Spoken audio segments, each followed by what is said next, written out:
আম্মা জান আয়েশা সিদ্দিকা রাদিয়াল্লাহু তাআলা আনহা তাহাজ্জুদের নামাজের মধ্যে দাঁড়াইলেন। যখন এই আয়াত আসলো, ফামান্নাল্লাহু আলাইনা ওয়া ওয়াকানা আযাবাস সামূম, আয়াতের অর্থ হলো আল্লাহ তোমার পূর্ণ অনুগ্রহ দয়া তুমি আমাদেরকে দান করো। ওয়া ওয়াকানা আযাবাস সামূম, জাহান্নামের কঠিন আযাব থেকে তুমি আমাদেরকে হেফাজত করো। এই আয়াত যখন আম্মা জান আয়েশা পড়তেছিলেন, এই আয়াতের অর্থের প্রতি খেয়াল করে বারবার এই আয়াত তেলাওয়াত করে পুরা রাত্র কাটায়া দিয়েছে। আমাদের ইমামে আজম আবু হানিফা রাহমাতুল্লাহি আলাইহি তিনি যখন তাহাজ্জুদের নামাজের মধ্যে দাঁড়াইলেন, যখন এই আয়াত আসলো, ওয়ামতাজুল ইয়াউমা আইয়ুহাল মুজরিমুন,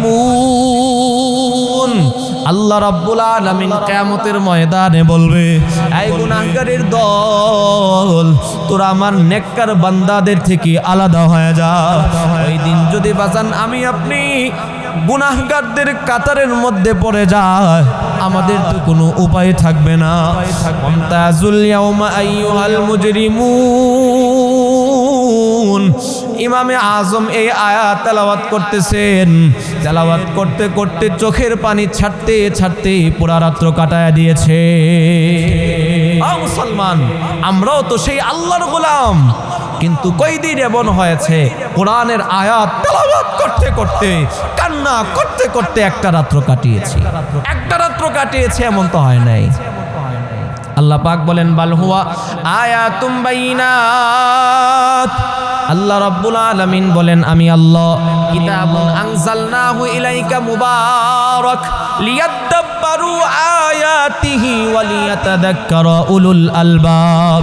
আল্লাহ রাব্বুল আলামিন বলেন, আমি আল্লাহ এই বরকতময় কোরআন নাজিল করেছি। বান্দা তোমরা কেন এই কোরআন নিয়ে গবেষণা করো না? আমার বান্দাদের মধ্য থেকে যারা জ্ঞানী বিচক্ষণ আছে, আল্লাহ পাক বলেন অবশ্যই তারা কোরআন নিয়ে গবেষণা করবে। মুসলমান ভাইরা আমার, এই জন্যই তো আল্লাহর রাসূল হাদিসের মধ্যে বলেন, মা মিন বুয়ুতিন মিন বুয়ুতিল্লাহি তাআলা ইয়াকরাউনাল কুরআন ওয়া ইয়াতাদারাসুনা ফীহিম। আল্লাহর রাসূল বলেন, কোন ঘরের মধ্যে যদি কোরআন তেলাওয়াত করা হয় অথবা কোথাও যদি কোরআনের ব্যাখ্যা বিশ্লেষণ করা হয়, কোরআনের দরস দেওয়া হয়, ইল্লা হাফাতুহুমুল মালাইকা, আল্লাহ রাব্বুল আলামিনের রহমতের ফেরেশতারা ওই মাজলিসের চতুর্দিক দিয়ে বেষ্টন করে বসে থাকেন। ওয়া হাফাতুহুমুল মালাইকা ওয়া গাশিয়াতুহুমুর রাহমা, আল্লাহ রাব্বুল আলামিনের রহমত আর বরকত অঝর ধারায় ওই বান্দাদের উপরে বর্ষিত হইতে থাকে। ওয়া যাকারাহুমুল্লাহু ফী মান ইনদা, এবং আল্লাহ রাব্বুল আলামিন ওই মাজলিসের মধ্যে যারা বসে আছে তাদেরকে নিয়ে ফেরেশতাদের সাথে গর্ব করতে থাকে। এই হাদিস প্রমাণ করে এই যে আমরা কোরআনের মাজলিসের মধ্যে বসে আছি, আমাদের চতুর্পাশে ফেরেশতারা বেষ্টন করে আছেন।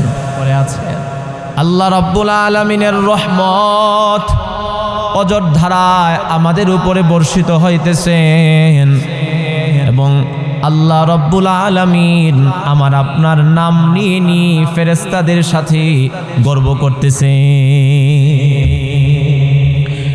তিরমিজি শরীফের মধ্যে হাদিস আসছে, হযরতে আবু উমামা আল বাহিরি রাদিয়াল্লাহু তাআলা আনহু থেকে হাদিস বর্ণিত। তিনি বলেন, মান গাদা ইলাল মসজিদি আও রাহা, কোন ব্যক্তি যদি সকাল বেলায় অথবা সন্ধ্যার সময় আল্লাহর ঘর মসজিদে আসে কোরআন শিখার জন্য অথবা কোরআন শিখানোর জন্য, এখানে মসজিদ দ্বারা উদ্দেশ্য হলো দ্বীনি সকল মজলিস। এই যে এখানে আপনারা শীতের রজনীতে বসে আছেন, উদ্দেশ্য হলো আপনারা কিছু কোরআনের বিষয়, কোরআনের কিছু আয়াত শিক্ষা করবেন, কোরআনের কিছু অর্থ আপনারা জানবেন। এই যে কোরআনের মহাব্বতে কোরআনের মজলিসে বসে আছেন, আপনাদের ফায়দা কি হবে? আল্লাহর রাসূল বলেন, কানা লাহু কাআজরিন হাজ্জিন তাম্মাহ। আল্লাহ রাব্বুল আলামিন প্রত্যেকের আমল নামায় একটা কবুল হজের সওয়াব দান করে দিবে। ইবনে মাজাহ শরীফের মধ্যে হাদিস আসছে, হযরতে আবু যর রাদিয়াল্লাহু তাআলা আনহু কি আল্লাহর রাসূল একদিন ডাক দিয়ে কয়, রে আবু যর, তুমি যদি ঘর থেকে বের হয়ে কোরআনের একটা আয়াত শিক্ষা করো, তুমি যদি ঘর থেকে বের হয়ে কোরআনের একটা আয়াত শিক্ষা করো, খায়রুন লাকা আন উসাল্লিয়া মিআতা রাকা। এই যে কোরআনের একটা আয়াত তুমি শিক্ষা করলে, এর বিনিময়ে আল্লাহ রাব্বুল আলামিন তোমাকে 100 রাকাত নফল নামাজ পড়ার চাইতেও বেশি সওয়াব দান করবে। আল্লাহর রাসূল বলেন, আর যদি তুমি ঘর থেকে বের হয়ে হাদিসের একটা অধ্যায় শিক্ষা করো, মাসআলা মাসাইলের একটা অধ্যায় শিক্ষা করো, খায়রুন লাকা আন উসাল্লিয়া আলফা রাকা। আল্লাহ রাব্বুল আলামিন তোমাকে 1000 রাকাত নফল নামাজ পড়ার চাইতেও বেশি সওয়াব দান করবে। আল্লাহর রাসূল বলেন, মান তাআল্লামুল ইলম কানা কাফফারাতুল লিমা মাজা। আল্লাহর রাসূল ডাক দেয়া কয়, রে আল্লাহর রাসূল, কেউ যদি ইলমে দ্বীন শিক্ষা করে, কোরআনের ব্যাখ্যা বিশ্লেষণগুলো শিক্ষা করার জন্য চেষ্টা করে, তাহলে কানা কাফফারাতুল লিমা মাজা। এই কোরআন শিক্ষা করার জন্য যে চেষ্টা করতেছে, এর বিনিময়ে আল্লাহ রাব্বুল আলামিন তার পিছনের সমস্ত গুনাহ খাতাকে মাফ করে দিবে। আল্লাহর রাসূল ডাক দেয় কয়, রে উম্মত শুনো, প্রত্যেকটা মানুষ আমরা যারা আছি প্রত্যেকেই মরণশীল, এমন কেউ নাই যাদেরকে মরতে হবে না। প্রত্যেকটা মানুষকে বাজার মৃত্যুর স্বাদ আস্বাদন করা লাগবে। আল্লাহর রাসূল ডাক দেয়া কয়, রে উম্মত, তুমি যদি অন্যকে কোরআন শিক্ষা দেওয়ার জন্য নিজে কোরআন শিক্ষা করো, আর এমতো অবস্থায় যদি তোমার সামনে মালাকুল মাউত আজরাইল চলে আসে, ফাবাইনাহু ওয়া বাইনান নাবিয়িনা দারাজাতুন ওয়াহিদা। আল্লাহর রাসূল বলেন, নবী রাসূল এবং ওই আলেমের মাঝে কেবলমাত্র একটা মর্যাদার ব্যবধান হবে। এই জন্য আল্লাহর রাসূল বলেন, এই উম্মত শুনো, তোমরা বেশি বেশি করে ইলমে দ্বীন শিক্ষা করো, বেশি বেশি করে কোরআন হাদিসের জ্ঞান অর্জন করো। কারণ যেই ব্যক্তির অন্তরে কোরআন হাদিসের জ্ঞান থাকবে, যার অন্তরে যত বেশি কোরআন হাদিসের জ্ঞান থাকবে, তার অন্তরে তত বেশি আল্লাহ রাব্বুল আলামিনের ভয় পয়দা হবে। এই জন্যই তো আল্লাহ রাব্বুল আলামিন বলেন, আল্লাহ রাব্বুল আলামিন বলেন, আমি আল্লাহকে ভয় করার মতো ভয় করে একমাত্র উলামায়ে কেরাম।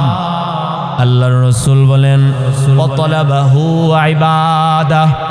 কেউ যদি কোরআন হাদিসের জ্ঞান অর্জন করে, এটা তার জন্য ইবাদত হবে। ওয়া তাদরুসুহু তাসবিহা।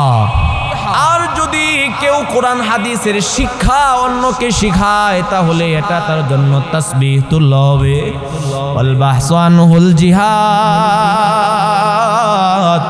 আর কেউ যদি কোরআন হাদিসের প্রতি অন্যকে উদ্বুদ্ধ করে, আল্লাহ রাব্বুল আলামিন তাকে জিহাদে অংশগ্রহণ করলে যেই পরিমাণ সওয়াব দিত, এর চাইতে আরো বেশি সওয়াব দান করবে।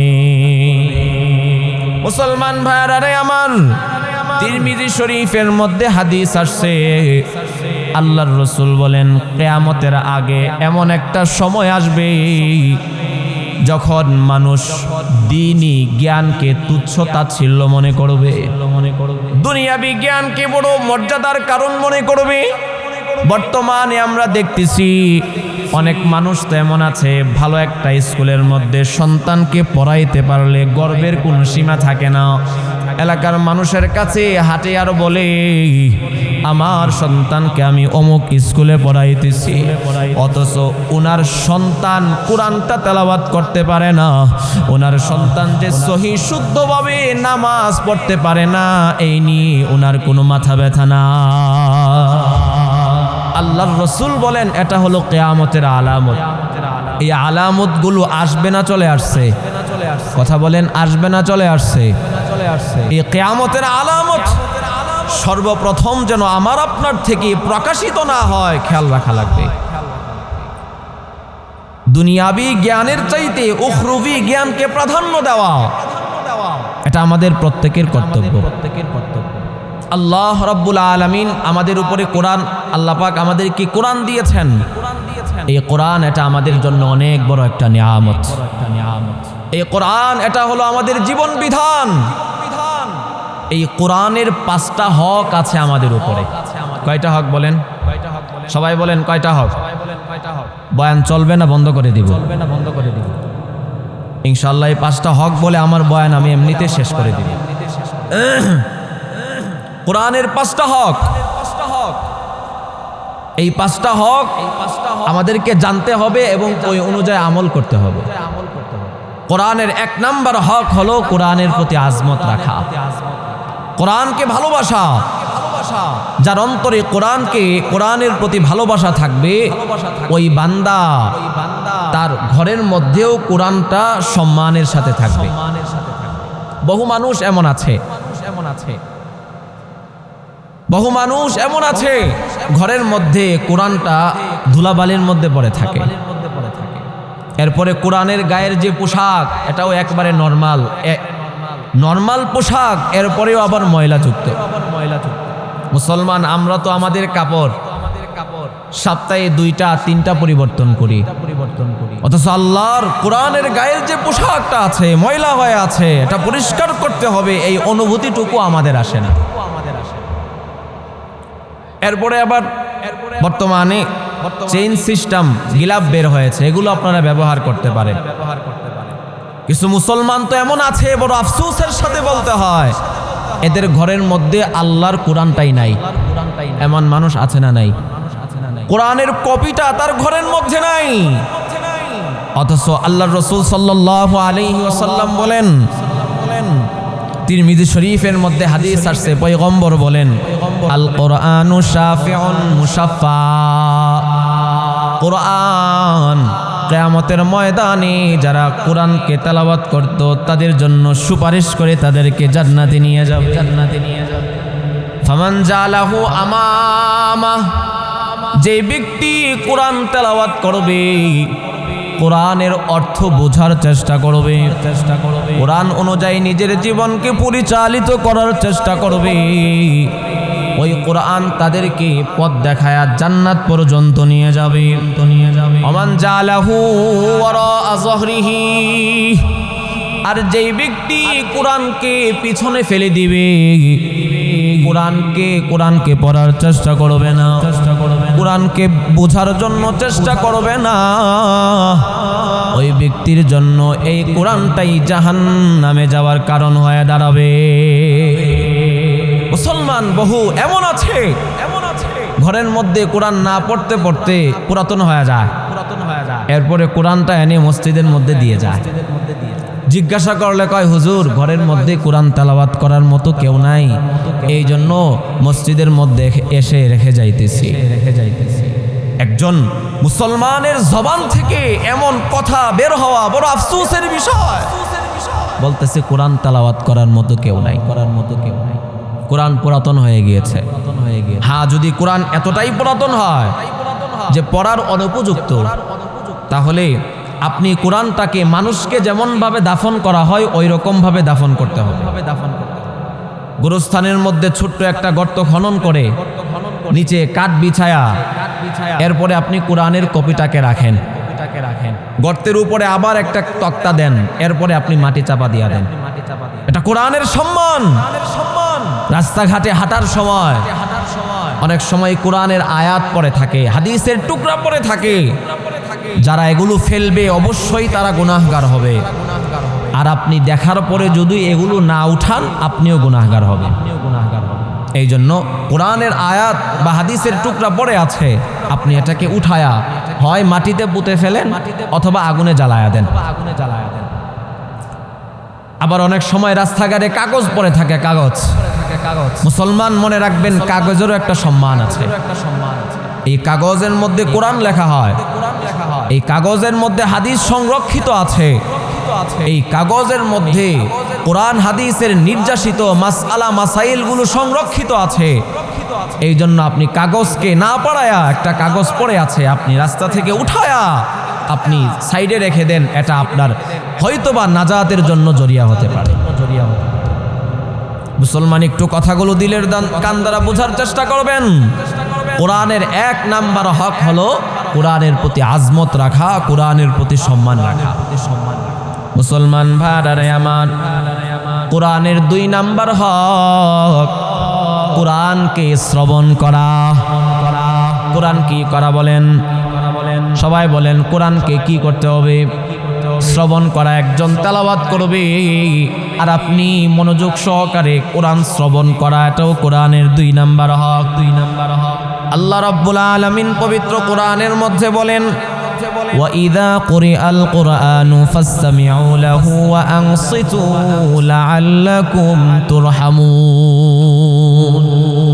আল্লাহ রাব্বুল আলামিন ডাক দিয়ে বলতেছেন, উম্মত শুনো, যখন তোমাদের সামনে আমি আল্লাহর কোরআন তেলাওয়াত করা হয়, وَإِذَا قُرِئَ الْقُرْآنُ فَاسْتَمِعُوا لَهُ, কোরআন যখন তেলাওয়াত করা হয় তোমরা এটাকে মনোযোগ সহকারে শ্রবণ করো। ওয়াংসিতু, এবং চুপ থাকো, বাজে কোনো কথাবার্তা বলা যাবে না। যদি এই 2 গুণের সাথে বান্দা তুমি কোরআনকে শ্রবণ করতে পারো, ফায়দা কি হবে আল্লাহ পাক নিজেই বলেন, লাআল্লাকুম তুরহামুন। বান্দা তুমি যতক্ষণ পর্যন্ত কোরআন তেলাওয়াত শুনবা, ততক্ষণ পর্যন্ত আমি আল্লাহ কুদরতি ভাবে তোমার উপরে রহমত আর বরকত নাজিল করতে থাকবো। বুখারী শরীফের মধ্যে হাদিস আসছে, হযরত উবাই ইবনে কাব রাদিয়াল্লাহু তাআলা আনহু থেকে হাদিস বর্ণিত। তিনি বলেন আল্লাহর রাসূল সাল্লাল্লাহু আলাইহি ওয়াসাল্লামের সাথে একদিন রাস্তা দিয়ে হযরত উবাই ইবনে কাব রাদিয়াল্লাহু তাআলা আনহু হেঁটে হেঁটে যাইতেছেন। আল্লাহর রাসূল হঠাৎ করে ডাক দিয়ে কয়, রে উবাই, তুমি একটু কোরআন তেলাওয়াত করো। হযরত উবাই ইবনে কাব রাদিয়াল্লাহু তাআলা আনহু চমৎকার করে কোরআন তেলাওয়াত করতে পারতেন। হযরত উবাই ইবনে কাব ডাক দিয়ে কয়, ইয়া রাসূলুল্লাহ, আপনার প্রতি কোরআন নাজিল হয়েছে, আর আমি উবাই আপনাকে কোরআন তেলাওয়াত শুনাইব। আল্লাহর রাসূল ডাক দিয়ে কয়, রে উবাই, আল্লাহ রাব্বুল আলামিন বলেছেন আমি রাসূল যেন তোমার থেকে কোরআন তেলাওয়াত শুনি। হযরত উবাই ইবনে কাব রাদিয়াল্লাহু তাআলা আনহু টপ টপ করে চোখের পানিগুলো ছাড়তে আরম্ভ করে দিলেন, আর ডাক দেয়া কয়, আল্লাহু সাম্মানি, ওগো আল্লাহর রাসূল, আল্লাহ রাব্বুল আলামিন কি আমার নাম নিয়ে বলেছেন? আল্লাহর রাসূল বললেন, আল্লাহু সাম্মাকা, আল্লাহ রাব্বুল আলামিন তোমার নাম নিয়ে বলেছেন আমি রাসূল যেন তোমার থেকে কোরআন তেলাওয়াত শুনি। হযরত উবাই ইবনে কাব এবার তেলাওয়াত করতে আরম্ভ করে দিলেন। তেলাওয়াত করতে করতে যখন তিনি চলে আসছেন, ফাকাইফা ইদা জিনা মিন কুল্লি উম্মাতিন বিশাহিদ ওয়া জিনা বিকা আলা হাউলাই শাহিদা। হযরত উবাই ইবনে কাব যখন এই আয়াত তেলাওয়াত করতেছিলেন, আল্লাহর রাসূল ডাক দিয়ে বললেন, উবাই থামো। হযরত উবাই তাকায় দেখেন আল্লাহর রাসূলের চোখ থেকে টপ টপ টপ টপ করে পানি পড়তেছে। আল্লাহর রাসূল চোখের পানিগুলো ছেড়ে কান্না করতেছেন। হযরত উবাই ইবনে কাবের এই আয়াতের অর্থ হলো, আল্লাহ রাব্বুল আলামিন বলেন, আয় দুনিয়ার মানুষ শুনো, কিয়ামতের ময়দানে মানুষের অবস্থা কি হবে যখন আমি আল্লাহ প্রত্যেকটা বান্দার জন্য একটা করে সাক্ষী উপস্থিত করব। ফাকাইফা ইযা জিনা মিন কুল্লি উম্মাতিন বিশাহীদ ওয়া জিনা বিকা আলা হাউলাই শাহীদা। আর পয়গম্বর, আপনাকে আপনার উম্মতের জন্য আমি আল্লাহ সাক্ষী বানাইব। আমাদের রসুলকে আমাদের জন্য সাক্ষী বানাইবেন। এখন প্রশ্ন হইতে পারে, আল্লাহর রসুল তো তিনি আমাদের আমল দেখেন না, তাহলে তিনি কিভাবে আমাদের পক্ষে আল্লাহর কাছে সাক্ষী দিবেন? এই আয়াতের ব্যাখ্যা হলো, বুখারী শরীফের মধ্যে হাদিস আসছে, আল্লাহর রসুল সাল্লাল্লাহু আলাইহি ওয়াসাল্লামের কাছে সপ্তাহে 2 বার উম্মতের আমলনামাগুলো পেশ করা হয়। আল্লাহর রসুল আমাদের প্রত্যেকের আমলনামাগুলো সপ্তাহে 2 বার করে দেখতেছেন। মুসলমান, একটু চিন্তার বিষয় হলো, আপনার আমলনামাগুলো যদি প্রধানমন্ত্রীর কাছে সপ্তাহে 2 বার পেশ করা হইতো, আপনি কি এমন কোনো কাজ করতেন যেই কাজের দ্বারা প্রধানমন্ত্রী অসন্তুষ্ট হবে? করতেন এমন কাজ? কথা বলেন, এমন কাজ করতেন? আপনি চিন্তা করতেন, আমি যদি খারাপ কাজ করি, প্রধানমন্ত্রী যেই কাজ পছন্দ করে না ওই কাজ যদি আমি করি, প্রধানমন্ত্রী যখন আমার আমলনামাটা দেখবে তিনি তো আমার প্রতি অসন্তুষ্ট হয়ে যাবে। মুসলমান, একটু দিলের কান দ্বারা বুঝবেন, আমার আপনার আমলনামাগুলো দৈনন্দিন 2 বার আল্লাহ রাব্বুল আলামিনের কাছে পেশ করা হইতেছে। সপ্তাহে অন্তত 2 বার আমাদের আমলনামাগুলো রাসূলের কাছে পেশ করা হইতেছে। আমাদের অন্তরের মধ্যে একটু ভয় লাগে না? আমাদের আমলনামাগুলো দেখে আল্লাহ এবং তার রাসূল অসন্তুষ্ট হচ্ছেন কিনা? কোরআন তেলাওয়াত করা, এই কোরআন তেলাওয়াত, এটা হলো কোরআনের 2 নাম্বার হক, কোরআন তেলাওয়াত করা। বর্তমানে অবস্থা তো এমন, নামাজের মধ্যে যদি ইমাম সাহেব একটু বেশি কেরাত লম্বা করে, মুসল্লিরা কাশি দিতে থাকে, হুজুর তাড়াতাড়ি শেষ করেন, নামাজ তাড়াতাড়ি শেষ করেন। নামাজের পরে মসজিদ থেকে বাহির হয়ে অনেক কাজ আছে, কাশি দেয় কি দেয় না? নামাজের কেরাত যদি একটু লম্বা হয়, কাশির মাধ্যমে হুজুরকে সতর্ক করতে থাকে, কোরআন তেলাওয়াত ভালো লাগে না। অথচ কোরআন তেলাওয়াত শোনা, এটা হলো কোরআনের 2 নাম্বার হক। মুসলমান ভাইরা আমার, কোরআনের 3 নাম্বার হক হলো কোরআন তেলাওয়াত করা। আল্লাহ রাব্বুল আলামিন বলেন, উতলু মা উহিয়া ইলাইকা মিনাল কিতাবি ওয়া আকিমিস সালাহ। পয়গম্বর, আপনার প্রতি আমি আল্লাহ যে কোরআন নাজিল করেছি, ওই কোরআন আপনি বেশি বেশি করে তেলাওয়াত করেন, বেশি বেশি করে তেলাওয়াত করেন।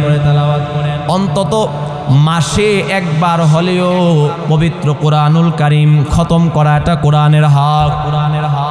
কিন্তু বড় আফসোসের সাথে বলতে হয়, 1 মাসে মুসলমান 1 বার কোরআন খতম করবে তো দূরের কথা, 2 মাসে, 3 মাসে, 1 বছর, বছর কি বছর চলে যায়, এরপরেও আল্লাহর কোরআনটা অনেক মুসলমান আছে খুলেই দেখে না। জিজ্ঞাসা করলে কয়, হুজুর সময় নাই, দুনিয়ার ব্যস্ততা। মুসলমান, একটু খেয়াল করবেন, আপনি দৈনন্দিন ফেসবুকের পেছনে কি পরিমাণ সময় দিচ্ছেন?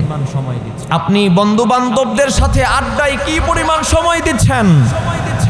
আপনি পেপার পত্রিকা পড়ার পিছনে দৈনন্দিন কি পরিমাণ সময় দিচ্ছেন? আপনি দুনিয়া অর্জনের জন্য দৈনন্দিন কি পরিমাণ সময় দিচ্ছেন? অন্য সব সময় আপনার সময় হয়, কিন্তু কোরআনের সময় আসলেই আপনার সময় হয় না। বুঝতে হবে আপনার অন্তরে কোরআনের প্রতি মহাব্বত নাই। কথা ঠিক বললাম না বেঠিক বললাম?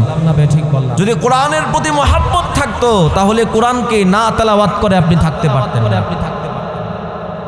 বর্তমানে দুনিয়াতে আমরা যাদেরকে মহাব্বত করি, এদের চেহারা দৈনন্দিন 1 বার না দেখলে ভালো লাগে না। স্ত্রী সন্তানকে মহব্বত করি, দৈনন্দিন একবার স্ত্রী সন্তানের চেহারা না দেখলে ভালো লাগে না। প্রবাসে থাকে, সারাদিন এত কাজকর্ম, এরপরেও রাতের বেলায় ভিডিও কলে স্ত্রী সন্তানের চেহারা না দেখলে ভালো লাগে না। এটা মহাব্বতের বহির্প্রকাশ। মুখে মুখে বলতেছি আমরা কোরআনকে মহাব্বত করি, কোরআনকে ভালোবাসি, অথচ আমার ঘরের কর্নারে কোরআন পড়ে থাকে, মাসের পর মাস, বছরের পর বছর চলে যাচ্ছে, আমি আল্লাহর কোরআনটা খুলে একটু তেলাওয়াত করব, সময়টুকু হয় না।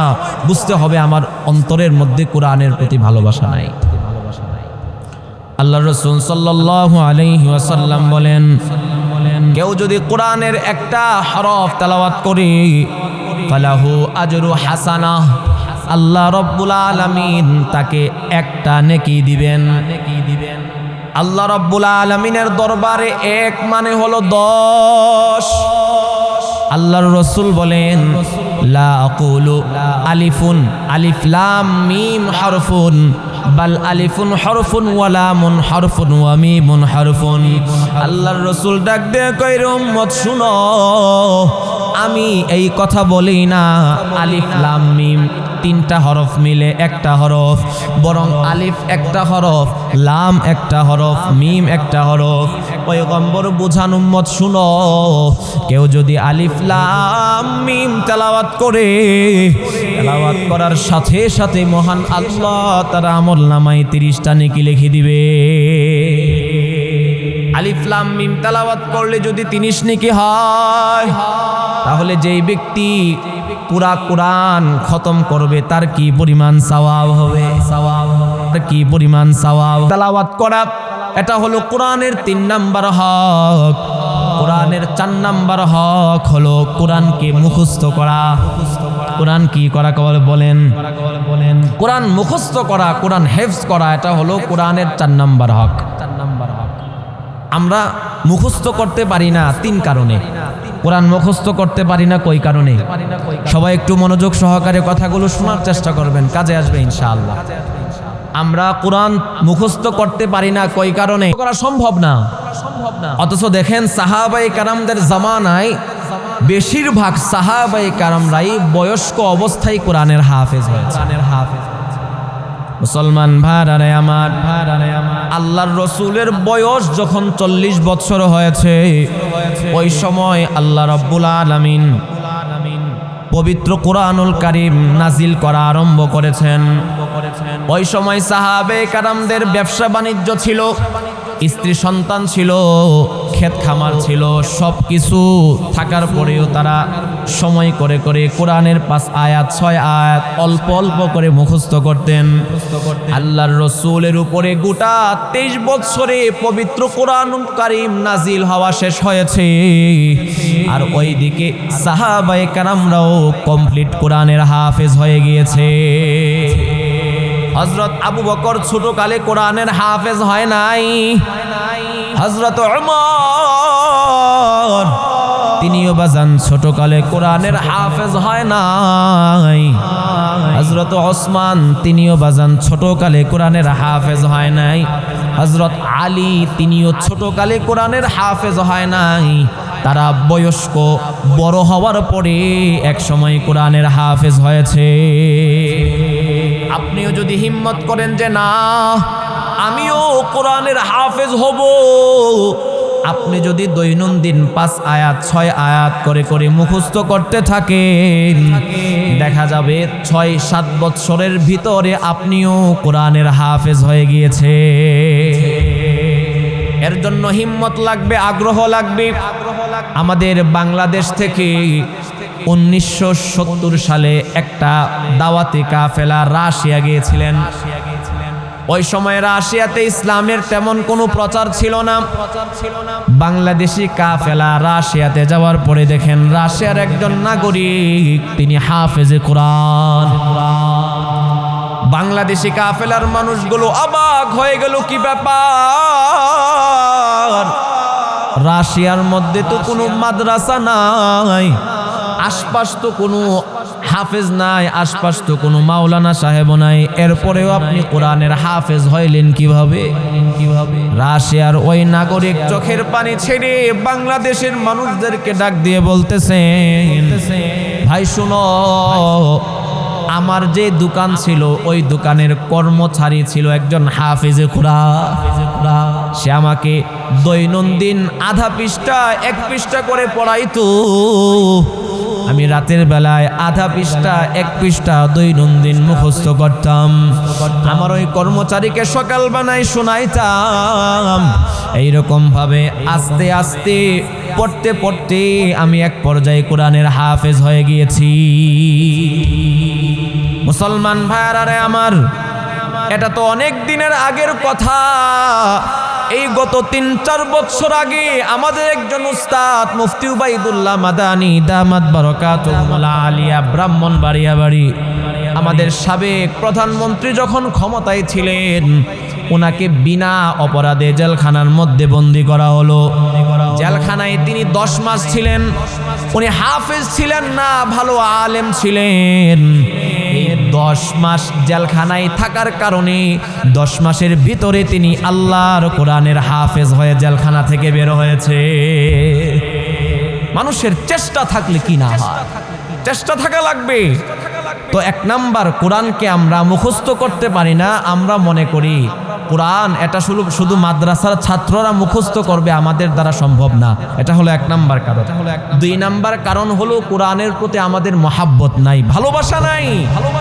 আর 3 নাম্বার কারণ হলো আমরা মনে করি যে কোরআন যদি মুখস্থ করতে হয় তাহলে পুরা কোরআন মুখস্থ করা লাগবে। 2-4টা সূরা যদি মুখস্থ করি অথবা 2-3 পারা যদি মুখস্থ করি, এর দ্বারা কোনো লাভ নাই। এটা অনেকে মনে করে। অথচ তিরমিজি শরীফের মধ্যে হাদিস আসছে,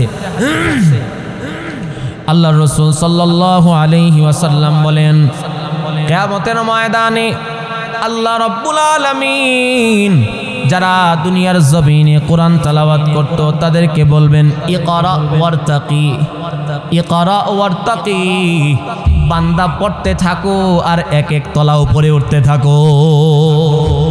ওয়ারাত্তিল কামা কুনতা তুরাত্তিলিদ দুনিয়া, বান্দা তাড়াহুড়া করার দরকার নাই। দুনিয়ার জমিনে যেই রকম ভাবে আস্তে আস্তে তুমি কোরআন তেলাওয়াত করতে, ওই রকম ভাবে বান্দা তুমি কোরআন তেলাওয়াত করতে থাকো। ফাইন্না মানজিলাকা ইনদা আয়াতিন তাকরাউহা, আল্লাহর রাসূল বলেন, আল্লাহ রাব্বুল আলামিন বলবেন, এই যেখানে গিয়ে তোমার কোরআনের তেলাওয়াতের আয়াত শেষ হবে, ওই উঁচু ভবনটাই হলো তোমার বাসস্থান। অর্থাৎ আপনি যদি বাজান 500 কোরআনের আয়াত মুখস্থ করেন, কিয়ামতের ময়দানে জান্নাতে আল্লাহ রাব্বুল আলামিন আপনাকে 500 তলা একটা ভবনের মালিক বানায় দিবেন। আপনি যদি 1000 আয়াত মুখস্থ করেন তাহলে 1000 তলা বিশিষ্ট একটা বাড়ির মালিক আল্লাহ রাব্বুল আলামিন আপনারে বানায়া দিবেন। আপনি যদি 10টা কোরআনের আয়াত মুখস্থ করেন তাহলে 10 তলা বিশিষ্ট একটা ভবনের মালিক আল্লাহ রাব্বুল আলামিন আপনারে বানায়া দিবেন। এই 3 কারণে সাধারণত আমরা কোরআন মুখস্থ করতে পারি না। ও মুসলমান, আজ থেকে 10 বছর 15 বছর আগে যুবক ভাই যারা ছিল, মুরব্বী যারা ছিল, বেশিরভাগ মানুষ এই সূরা ইয়াসিন মুখস্থ পারত, সূরা ওয়াকিয়া মুখস্থ পারত, সূরা মুলক মুখস্থ পারত। কোরআনের যেই গুরুত্বপূর্ণ সূরাগুলো আছে, গুরুত্বপূর্ণ আয়াতগুলো আছে, ওই আয়াতগুলো অনেকেই মুখস্থ পারত। বর্তমানে কয়জন যুবক এমন পাওয়া যাবে দাঁড়ায়া যদি জিজ্ঞাসা করা হয় সূরা ইয়াসিন মুখস্থ বলতে পারবে না। তো কোরআনের 4 নাম্বার হক হলো কোরআন বেশি বেশি করে তেলাওয়াত করা। কোরআনের 5 নাম্বার হক, আপনাদের কষ্ট হচ্ছে, আমি এই হকটা বলে ইনশাআল্লাহ শেষ করে দিব। কোরআনের 5 নাম্বার হক হলো তাদাব্বুরে কোরআন, কোরআনকে বুঝার জন্য চেষ্টা করা। মুসলমান ভাইরা আমার, আল্লাহ রাব্বুল আলামিন চাইতেছেন আমার প্রত্যেকটা বান্দা যেন কোরআন তেলাওয়াত করে, কোরআন বোঝার জন্য চেষ্টা করে। আমি আল্লাহ কোরআনের মাধ্যমে আমার বান্দাকে কি মেসেজ দিতে চাইতেছি, আমার প্রত্যেকটা বান্দা যেন এই নিয়ে গবেষণা করে। এটা আল্লাহ রাব্বুল আলামিন আমার আপনার থেকে চাইতেছে।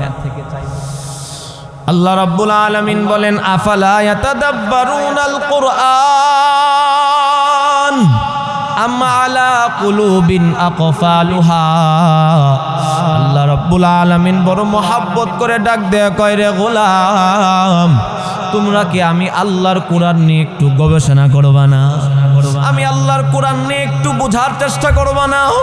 আম আলা কুলুবিন আকফালুহা। আল্লাহ পাক বলেন, নাকি তোমাদের অন্তরের মধ্যে তালা ঝুলে আছে? তালা। মুসলমান ভাইরা আমার, ঘরের দরওয়াজার মধ্যে যদি তালা লাগানো থাকে, ঘরের মধ্যে যেমন প্রবেশ করা যায় না, যেই মুমিনের অন্তরের মধ্যে তালা ঝোলানো থাকবে, ওই মুমিনের অন্তরের মধ্যেও হেদায়েতি কথা প্রবেশ করবে না। এই জন্য তাদাব্বুরে কোরআন, কোরআনের অর্থ বুঝার চেষ্টা করা প্রত্যেকটা মুমিনের জন্য ওয়াজিব। তাদাব্বুরে কোরআন আমরা যেমন নামাজের মধ্যে পড়ি, ইয়াকা নাবুদু ওয়া ইয়াকা নাস্তাঈন, অর্থ হলো আল্লাহ আমরা তোমারই ইবাদত করি, আবার তোমার কাছে সাহায্য চাই। প্রত্যেকবার নামাজের মধ্যে আমরা পড়তেছি, প্রত্যেক রাকাতেই পড়তেছি, কিন্তু এমন কয়জন আছে ইয়াকা নাবুদু ওয়া ইয়াকা নাস্তাঈন পড়ার সময় অর্থের প্রতি খেয়াল করেছি, আল্লাহ আমি তোমার কাছে সাহায্য চাইতেছি, তোমার ইবাদত করি। কয়জন আছি এই অর্থের প্রতি খেয়াল করেছি? মুসলমান কেউ যদি অর্থের প্রতি খেয়াল করে আল্লাহর কাছে নামাজের মধ্যে সাহায্য চাইতে পারে, আল্লাহর নামের কসম করে বলতেছি, আল্লাহর সাহায্য তার কাছে আসবেই আসবে, আসবেই আসবে, আসবেই আসবে। কথা কোন ঠিক কি? কথা কোন ঠিক কি? ইয়াকা নাবুদু ওয়া ইয়াকা নাস্তাঈন ইহদিনাস সিরাতাল মুস্তাকিম সিরাতাল্লাযীনা আন'আমতা আলাইহিম গায়রিল মাগদুবি আলাইহিম ওয়ালাদ-দাল্লিন। নামাজের মধ্যে বলতেছি, আল্লাহ আমাদেরকে তুমি সিরাতে মুস্তাকিমের পথ দেখাও, ইহুদি খ্রিস্টান বিধর্মী যারা আছে তাদের পথ থেকে আমাদেরকে হেফাজত করো। নামাজের মধ্যে আল্লাহর কাছে বললাম, নামাজ থেকে বের হওয়ার পরে দেখা যায় আমার আপনার ব্যবসা বাণিজ্যটা সেই ইহুদি খ্রিস্টানদের তরিকা অনুযায়ী হইতেছে। আমার পোশাক পরিচ্ছদ ওইগুলো ইহুদি খ্রিস্টানদের তরিকা অনুযায়ী, অথচ নামাজের মধ্যে বললাম, আল্লাহ ইহুদি খ্রিস্টানদের থেকে হেফাজত করো। নামাজ থেকে বের হয়ে সেই ইহুদি খ্রিস্টানদের তরিকা অনুযায়ী চলতেছি, নামাজে বললাম কি আর বের হয়ে করতেছি কি? এটা তো এমন হলো, ওই যে তোতা পাখি, তোতা পাখিকে এক লোক বলি শেখাইয়া দিয়েছে মন্ত্র, এই যখন শিকারি আসবে তখন তুমি বলবা শিকারি আসবে, দানা ফেলবে, জাল বিছাবে, ধরা দিস না। প্রত্যেকটা তোতা পাখিকে শিখাইয়া দিল এই মন্ত্র। তো এক মালিক পক্ষর অনেকগুলো শিকারি আছে, তো যে মালিক পক্ষ বলতেছে, এই অমুক জায়গা থেকে গিয়ে পাখি শিকার করে নিয়ে আসো। শিকারি যখন পাখি শিকার করার জন্য গিয়েছে, তখন সমস্ত তোতা পাখিরা এক বাক্যে বলতেছে, শিকারি আসবে, দানা ফেলবে, জাল বিছাবে, ধরা দিস না। এই কথা যখন শিকারি শুনলো, সে তো ভয় পেয়ে গেল, হাই হাই আজকে তো আর তোতা পাখি শিকার করা যাবে না, সব তোতা পাখি শিক্ষিত হয়ে গিয়েছে। সে বাড়িতে চলে আসছে। মালিক জিজ্ঞাসা করতেছে, এই তোতা পাখি শিকার করো নাই? কয়, তোতা পাখি সব শিক্ষিত হয়ে গিয়েছে, আমাদের কৌশল সম্পর্কে জেনে গিয়েছে, আর শিকার করা যাবে না। কি হয়েছে? কয়, এমন এমন ঘটনা। মালিক বলল, তোতা পাখি যা ইচ্ছা বলুক, তুমি গিয়ে জাল বিছায়া দানা ফেলে দাও, এরপরে দেখো কি হয়। শিকারি যখন আবার আসছে, শিকারীকে দেখি তোতা পাখিগুলো তো তার মন্ত্র বলতেছে, শিকারি আসবে, দানা ফেলবে, জাল বিছাবে, ধরা দিস না। কিন্তু শিকারী যখন জাল ফেললো, এখানে যখন দানা বিছাইলো, দেখা গেল ওই পাখিগুলো মন্ত্র বলতে বলতে জালের মধ্যে এসে চলে আসছে। এর মানে কি বুঝলেন? তোতা পাখিগুলো যেই মন্ত্র বলতেছে ওই মন্ত্রের অর্থ কি তারা সেটা বুঝে না। যদি বুঝতো তাহলে শিকারীর ফাঁদে তারা পা দিত না। ঠিক তদরূপ ভাবে আমরাও নামাজের মধ্যে কি বলি, তোতা পাখির মতো বলতেছি, কি বলতেছি বুঝি না। নামাজের মধ্যে যদি বুঝতাম তাহলে নামাজের থেকে বের হয়ে কখনো ইহুদি খ্রিস্টানদের পদাঙ্ক আমরা অনুসরণ করতাম। এই জন্য তাদাব্বুরে কোরআন এটা প্রত্যেকটা মুমিনের জন্য আল্লাহ রাব্বুল আলামিন ওয়াজিব করে দিয়েছেন। কোরআন বোঝার চেষ্টা করা। মুসলমান ভাইরা আমার, আল্লাহ রাব্বুল আলামিন পবিত্র কোরআনের মধ্যে বলেন, ইন্নামাল মুমিনুনা আল্লাযীনা ইযা যুকিরাল্লাহ ওয়াজিলাত কুলুবুহুম ওয়া ইযা তুলিয়াত আলাইহিম আয়াতুহু যাদাতহুম ঈমানা। আল্লাহ রাব্বুল আলামিন বলেন, আমার প্রকৃত মুমিন বান্দা যারা, এদের সামনে যখন আমি আল্লাহর আলোচনা করা হবে তখন তাদের অন্তরগুলো ভয়ে থরথর করে কাঁপতে থাকবে। ওয়াইদা তুলিয়াত আলাইহিম আয়াতুহু যাদাতহুম ঈমানা। আর যখন আমি আল্লাহর কোরআনের আয়াতগুলো তাদের সামনে তেলাওয়াত করা হবে তখন তাদের ঈমান বাড়তে থাকবে। কোরআনের আয়াত শুনবে, এক একটা কোরআনের আয়াত শুনবে আর মুমিন বান্দার ঈমান বাড়তে থাকবে। এক একটা আয়াত শুনবে, মুমিন বান্দার ঈমান বাড়তে থাকবে। ওইটা তো তখনই সম্ভব যখন মুমিন বান্দা কোরআনের অর্থ বুঝবে। অর্থ বোঝা ছাড়া তো সম্ভব না। আল্লাহর রাসূল সাল্লাল্লাহু আলাইহি ওয়াসাল্লাম তিনি যখন তাহাজ্জুদের নামাজের মধ্যে দাঁড়াইতেন, একবার তিনি তাহাজ্জুদের নামাজের মধ্যে দাঁড়াইলেন। দাঁড়ানোর পরে যখন এই আয়াত আসলো, ইন তুআযিবুহুম ফাইন্নাহুম ইবাদুক ওয়া ইন তাগফির লাহুম ফাইন্নাকা আনতাল আজিজুল হাকীম। আয়াতের অর্থ হলো, আল্লাহ তুমি যদি তোমার বান্দাদেরকে শাস্তি দাও তারা তো তোমারই বান্দা, আর যদি মেহেরবানি করে মাফ করে দাও আল্লাহ তুমি তো রহমান, তুমি তো রহিম। এই আয়াত যখন আল্লাহর রাসূল পড়তেছিলেন, এই আয়াত পড়তে পড়তে কান্না করতে করতে আল্লাহর রাসূল পুরা রাত্র কাটায়া দিয়েছে। আম্মা জান আয়েশা সিদ্দিকা রাদিয়াল্লাহু তাআলা আনহা তাহাজ্জুদের নামাজের মধ্যে দাঁড়াইলেন। যখন এই আয়াত আসলো, ফামান্নাল্লাহু আলাইনা ওয়া ওয়াকানা আযাবাস সামূম। আয়াতের অর্থ হলো, আল্লাহ তোমার পূর্ণ অনুগ্রহ দয়া তুমি আমাদেরকে দান করো। ওয়া ওয়াকানা আযাবাস সামূম, জাহান্নামের কঠিন আযাব থেকে তুমি আমাদেরকে হেফাজত করো।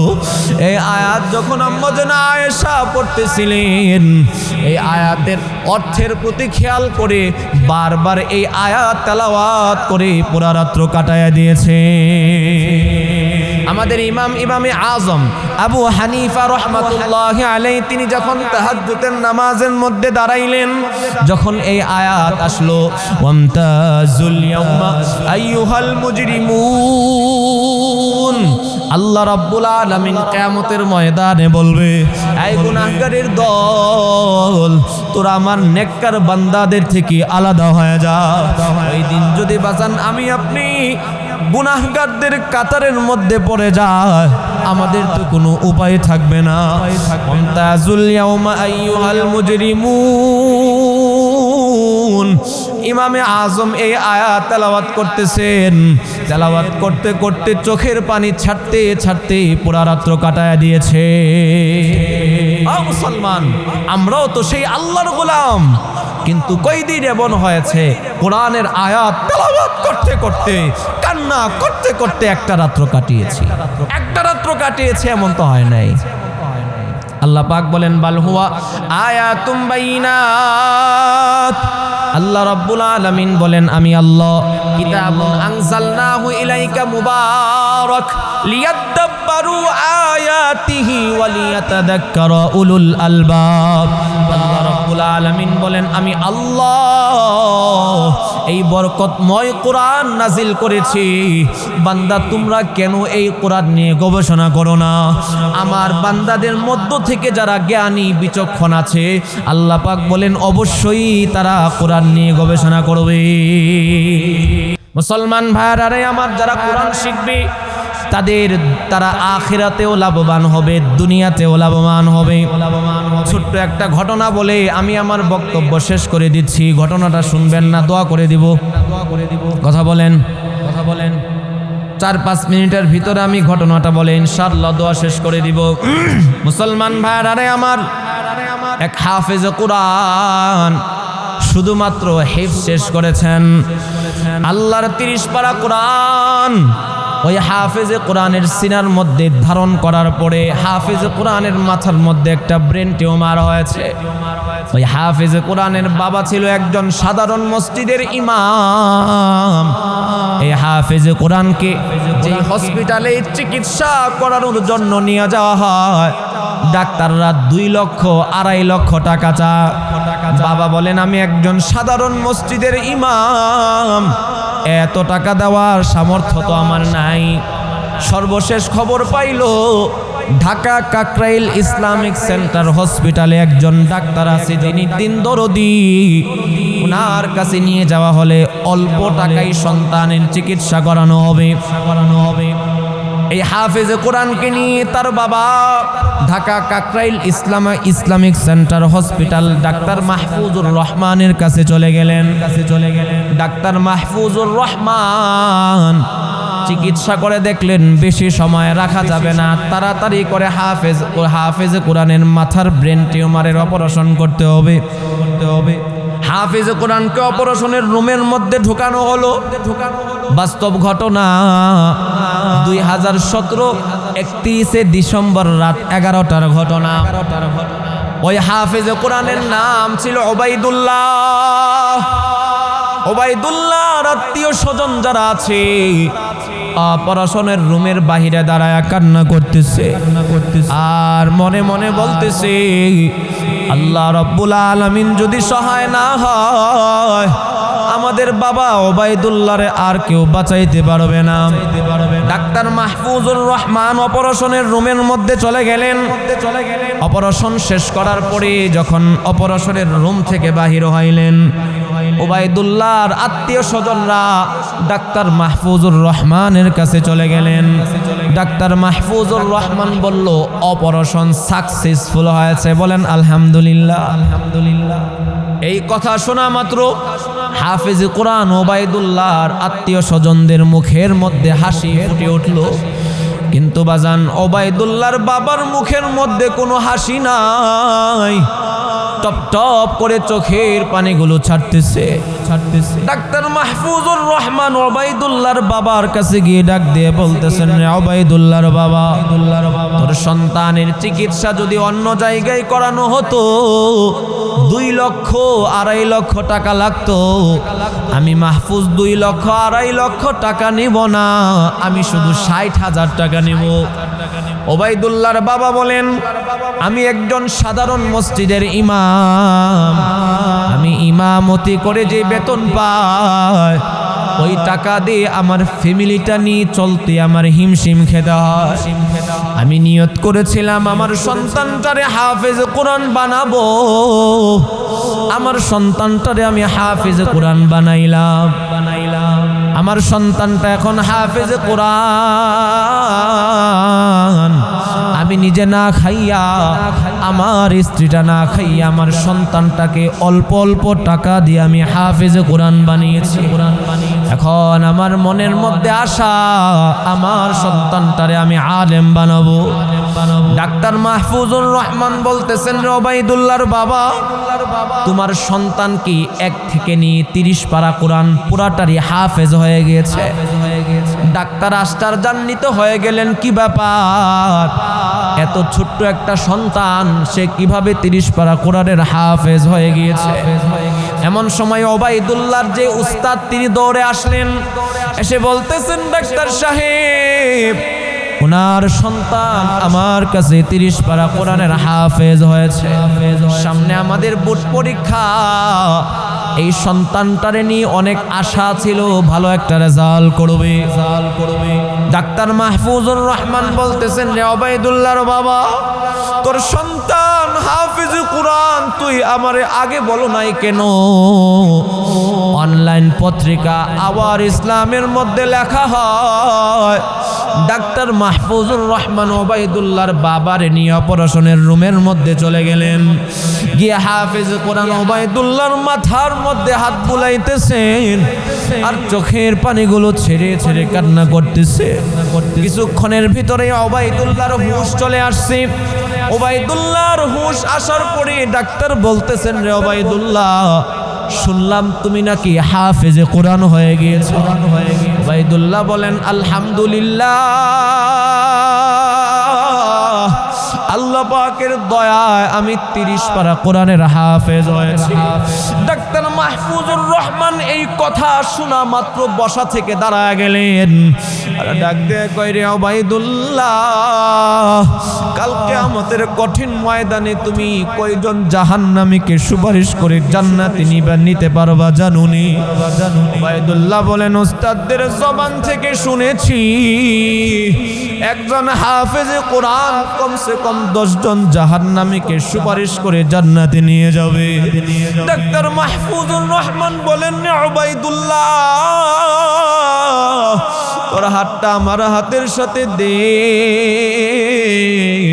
হাতের সাথে হাতটা লাগায়া বলতেছে, ওবাইদুল্লাহ, কালকে আমাদের কঠিন ময়দানে আল্লাহ রাব্বুল আলামিন যদি তোরে 10 জন জাহান্নামীকে সুপারিশ করে জান্নাতে নেওয়ার অধিকারটা দিয়া দেয়, যেই দিন আমার বাবা, হায় আমার কি হবে?